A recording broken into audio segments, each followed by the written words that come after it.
So in two previous videos, we've looked at all of the change that was happening in Europe around the year 1500.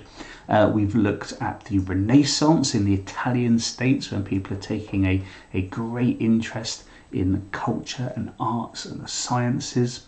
We've had a look at how Spain was unified at the time, and how Christopher Columbus was sponsored by them to go and discover a whole new world of the Americas. In this final video about Renaissance and Reformation in Europe, I want to focus now on Germany. Now, as you can see, if you look at a map nowadays, to the east of France, there would be a big unified country called Germany. But in the 1500s, Germany was not a big unified country at all. It was a collection of tiny kingdoms, city-states, princedoms, just a whole hodgepodge of little kingdoms, and each of these kingdoms or city-states were a kind of political entity in their own right. So just like France is a political entity, and England or Great Britain is a political entity, that actually each of these tiny little states, like Hesse or like Bavaria, Munich, were individual little states themselves. And this is very important for our story about what happens in Europe, and we'll come back to that later. But something was happening in Germany which fueled change elsewhere in Europe. And one of the key things that was happening was that a chap called Gutenberg had created the printing press. Now, the printing press had been previously invented in China, but Gutenberg, he developed the whole process in Europe, where if you get metal cubes, and then you carve at the end the reverse of a letter, and then you take these pieces of metal and you set them into a tray so that you can make various words, and then you roll ink over that metal, so you've got ink covering the words, and then you turn it upside down, and then you press that down to a piece of paper that you can print. You can print a text. You can print a page of text. Now, this was revolutionary, because before this, the only way that you could copy a book was for a monk to sit and write carefully the whole book out by hand, which was a terribly long, painstaking process, because monks were usually the few people who could read and write in the medieval world. They were usually religious texts, usually the Bible, that was copied. So texts that weren't religious, texts that weren't the Bible, weren't copied at all. And books were incredibly expensive. Anything that was written was incredibly precious. And very few people could read it, because there was no point, because there was nothing to read. So you cannot underestimate the importance in the history of Europe, this development by Gutenberg of the printing press, because suddenly you could print words pretty rapidly. You can see in this picture at the background, piles of text could be quickly printed, and these could be distributed for people to read. And now, because there was something to read, people learned to read. And so you can see in this picture there's a man who isn't by no means a monk or particularly rich, but he is reading. He has taught himself to read, because there are things of interest to read now.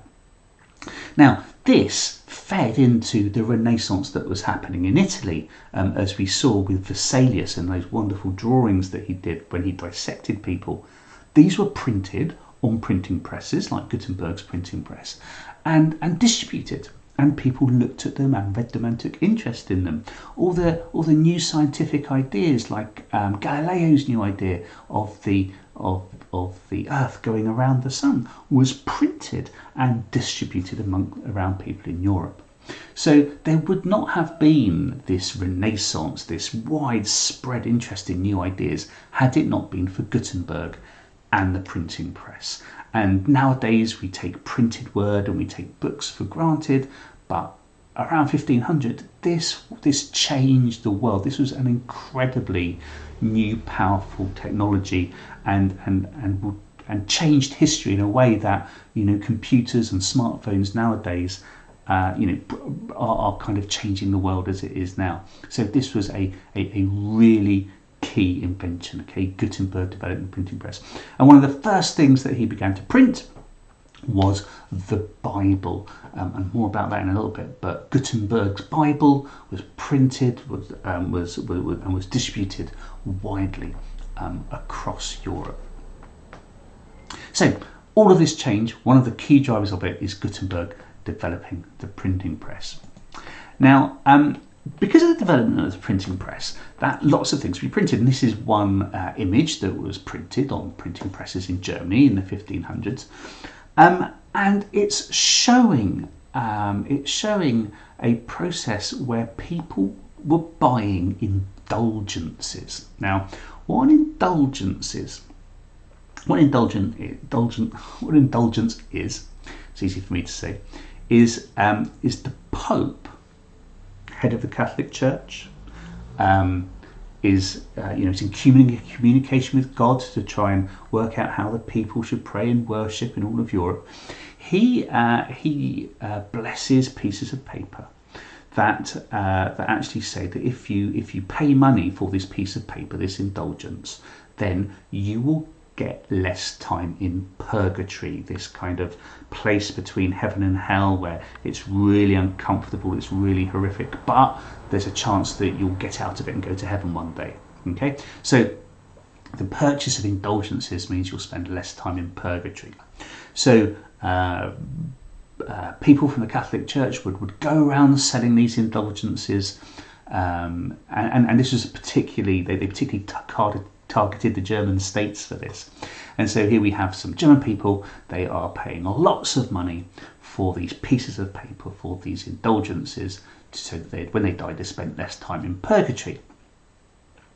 Now, there were some people in Germany who looked at this practice and they said, well, hang on a second, surely you should only go to heaven if you are a good person, if you believe in Jesus and you go to church. How can you just kind of buy your way out of purgatory, even if you're a sinner or you've done terrible things? What, just because you've got some money you can go to heaven? And people thought, this isn't right, there's something wrong about this. Maybe the Pope, maybe the Catholic Church at the time is taking us for fools. Maybe they're swindling us, doing us out of our hard money. And people didn't like that idea, and people began to kind of think, oh, I'm not sure this is right. And with the printing press, people who thought this could write it down and get it printed and share that idea with other people, which is something that they've never been able to do before in history, where if people have had complaints about the Catholic Church before, they couldn't spread their ideas far and wide, and they'd usually be dealt with by the Catholic Church quite quickly. But these ideas began to spread. There's also a lot of concern about people who were supposed to be religious not actually acting in a religious way. So this particularly, people were particularly concerned about the behaviour of monks and nuns. As some of these images show, we can see a monk here raiding the monk's beer cellar and being very drunk. And as for the picture below, showing monks getting up to, well, I'll leave it up to imagination what they're getting up to. But as you can see, it's not very religious or holy behaviour. And this didn't just apply to monks and nuns, all the way up the church hierarchy, bishops, archbishops, and some even suspected the Pope of living a life that was not in accordance with Christian teaching, was not in accordance with the Bible. And this really, people began to question this. They said, well, why should we follow the teachings of the church if actually people within the Catholic Church aren't following them and are behaving in this sinful way? Another thing that concerned people was that all of the church services in the Bible were in Latin. Now, the Catholic Church said because Latin was the language of the church and was a kind of holy religious language, and the word of God was such a precious thing that it shouldn't be dirtied by speaking in some common local language like German or French or English, that it had to be in a more higher language like Latin.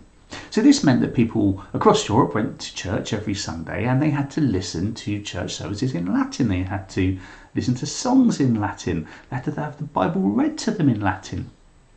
And of course, the only people who could read Latin were the people that worked for the church, the priests, the bishops and archbishops, which gave them a sort of power over them.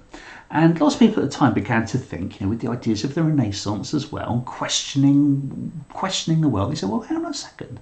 If this word of God is so important, and it's the way that I can get to heaven, why aren't I allowed to read this myself? We have these printing presses. Why can't you just translate this into German or French or English, and we can read it ourselves? And people began to question that. They began to think, well, why can't we read this Bible? Why do we have to rely on priests to read it to us and to interpret it for us? Why can't we just interpret it ourselves? And as I've mentioned before, there were concerns about the word called kind of opulence of the Catholic Church, that Jesus always preached, that the rich, that the rich are going to find it really difficult to get into heaven, that the poor or the meek are the ones that God will look more favourable on. So if this is the case, why is the Pope here in such splendid outfits in a splendid church and so rich? Why are archbishops and bishops so rich if actually the Bible teaches that poverty is a good and holy thing? And people began questioning this.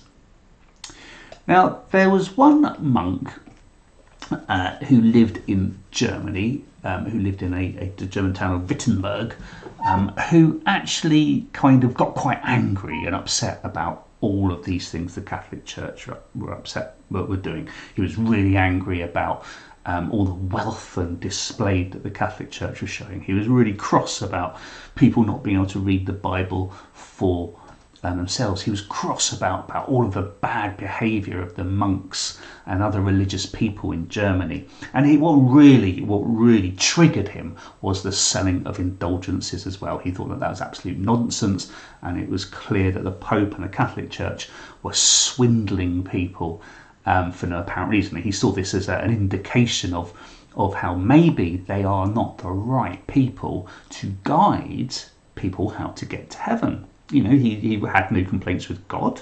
He had no complaints with Jesus. He had no complaints with the teaching of the Bible.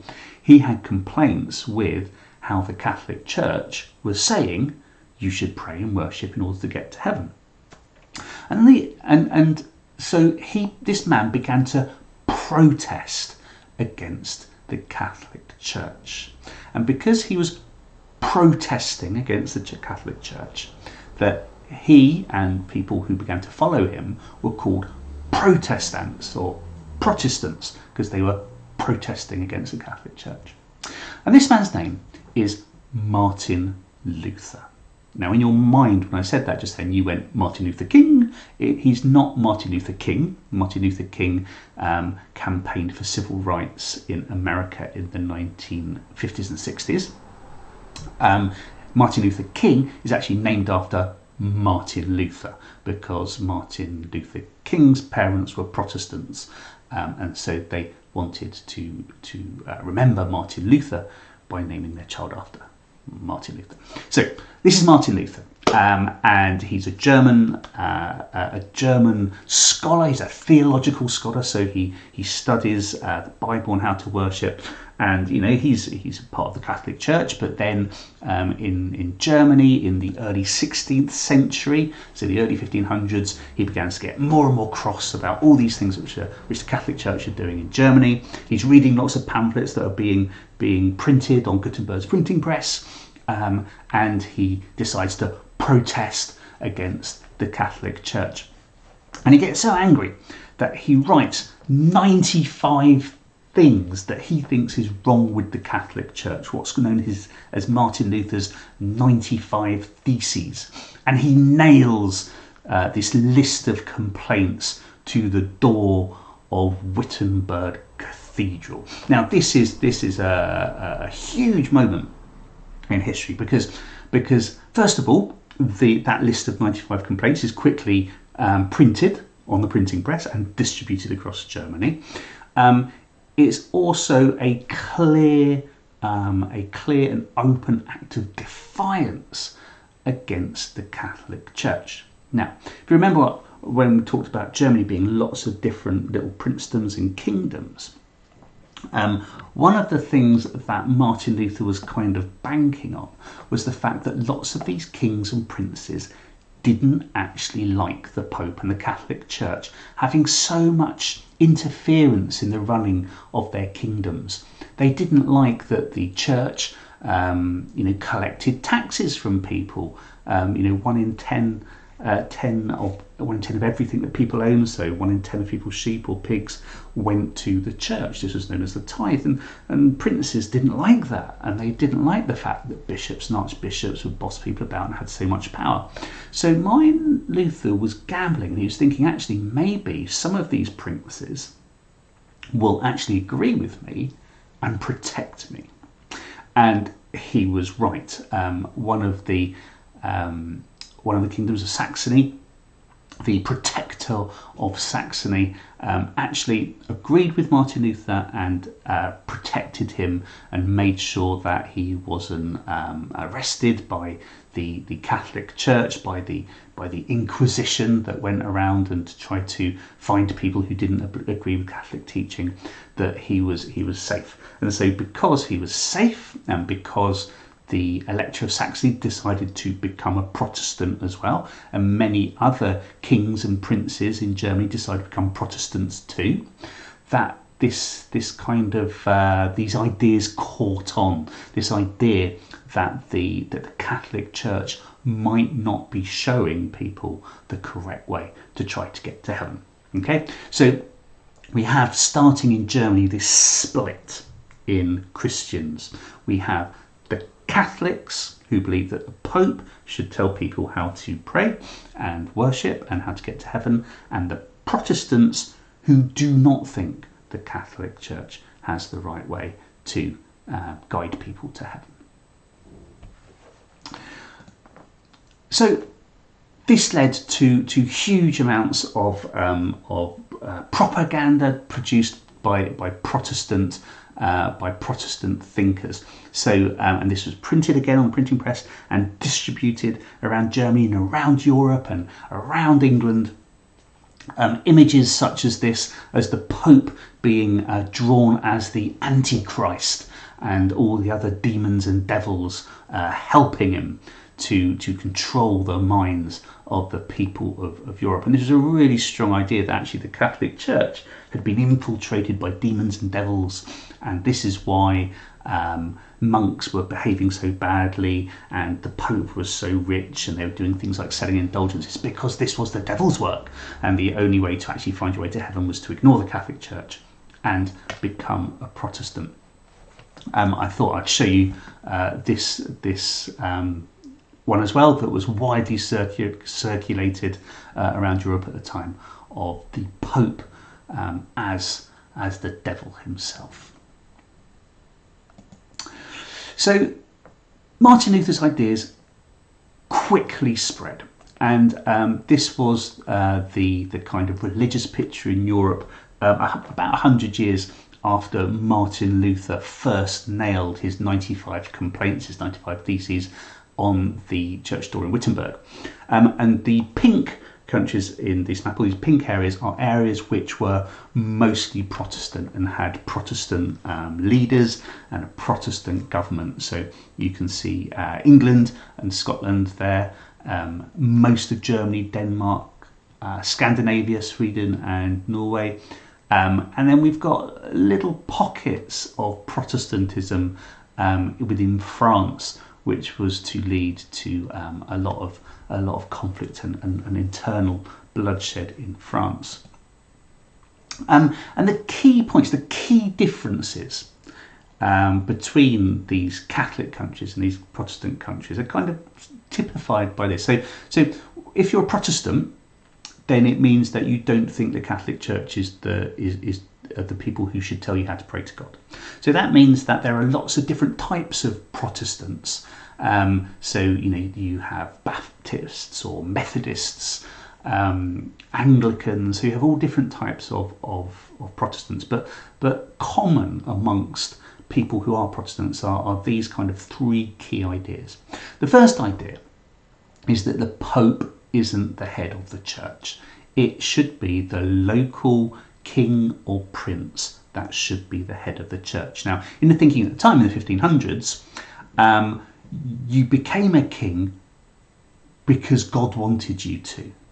You usually won in battle, which shows that God was on your side because he helped you in that battle, or you were descended from somebody who had won a battle at some point in time, and then because you passed such wise laws and because you had such glorious clothes, it showed that there was something divine about you. So people in the 1500s in Europe thought that kings and princes were kind of sent by God as well.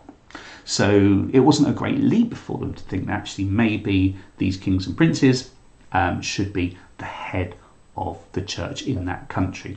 And of course, this is one of the reasons why Martin Luther's ideas spread so quickly to other countries, because it was a really attractive idea to kings and princes to become heads of the church in their area. Just like with Henry VIII, he wanted to divorce Catherine of Aragon and marry Anne Boleyn.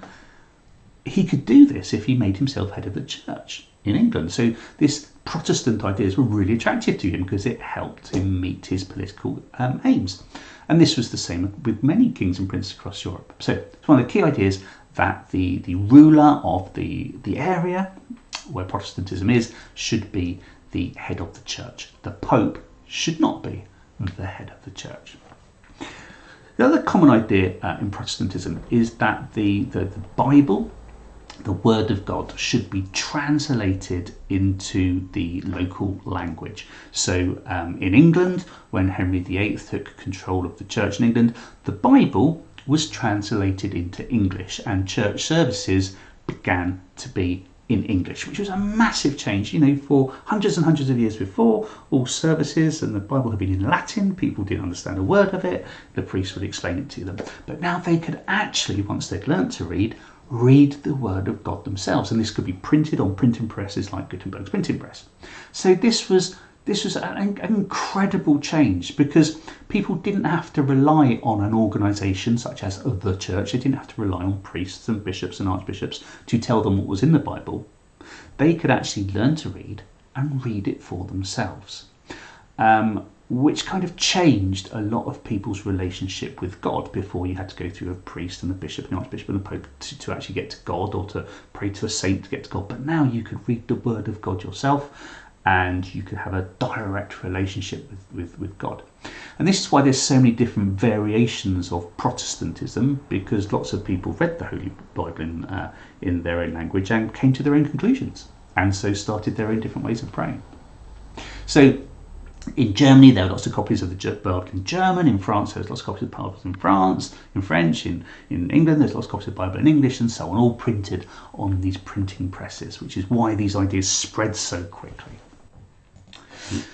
The final idea, which kind of differentiates Protestantism from Catholicism, that kind of ism is a belief. So you've got Protestantism, Catholicism, or we say Catholicism, is what they think the areas of worship should be like. So In Catholic churches, so that's the picture below on this illustration, the idea was to create heaven on earth within a church. So you'd walk into a church, you'd be blown over by the glory, the smells of the incense, the beauty of the pictures and the lighting, and there would be kind of religious objects around the church as well. So there might be statues of maybe the Virgin Mary or Jesus. There might even be relics, so pieces, bits of bone of saints or bits of wood from the Holy Cross, little mystical objects that would have a kind of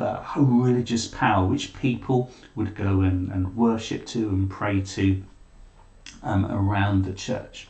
Now, Protestants tended to think, well, actually, we only really need the Word of God in the Bible that we can read ourselves to worship God. We don't need all of these distractions.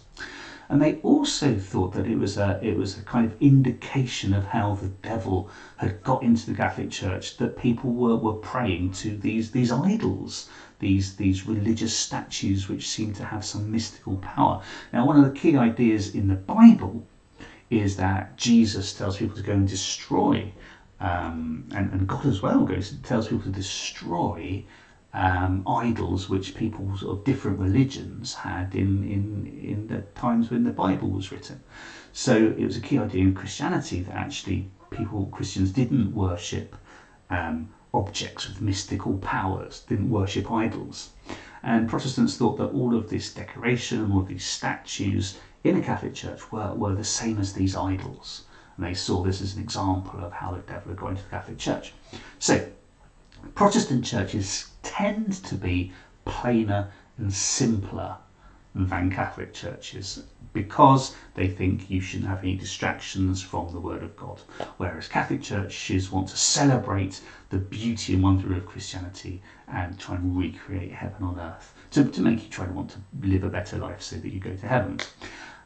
These are two kind of extreme examples I've shown you just for illustration. So this is a really plain Protestant church and a really highly decorated Catholic church. Sometimes you go into a Catholic church and they are a lot plainer than this. Sometimes you go into a Protestant church and they look a lot more decorative than this. But it's the kind of the theme that Protestants want plainer, simpler churches, and Catholics want more decorated, beautiful churches. And this is important for our story later on. So Europe in the 1500s is split into two different belief systems, the Catholics and the Protestants. And this leads to hundreds of years of bitter conflict across Europe between Catholics and Protestants. In Germany itself, it was ripped apart by a horrific war called the 30 Years' War, where Catholic and Protestant kingdoms and states went to war with each other. There were huge, as this picture shows, horrific massacres where women and children were hacked to pieces just because of their faith. But this was repeated in France as well, and as the Catholic Church went to try and hunt down and root out Protestants across Europe, led to lots of conflict, and was one of the triggers as well for conflict within England in the 1600s, but more about that later. But even today, this tension between Catholics and Protestants can still be seen. So if you think about Everton and Liverpool football clubs in Liverpool, that there's a lot of tension between them because Everton is seen as the more Catholic football club and Liverpool seen as the more Protestant one. In Glasgow, there's great rivalry between Glasgow Celtic and Glasgow Rangers, because Celtic is seen as the more Catholic football club and Rangers is seen as the more Protestant football club. And the problems in Northern Ireland as well, where you have lots of people living in Northern Ireland who are Protestant, but you also have lots of people living in Northern Ireland who are Catholic. And the neighbouring country of the Republic of Ireland is predominantly Catholic, and that leads to lots of tensions as well. So this this divide between Protestants and Catholics and the violence that started in the 1500s still shapes much of our many communities in Great Britain today.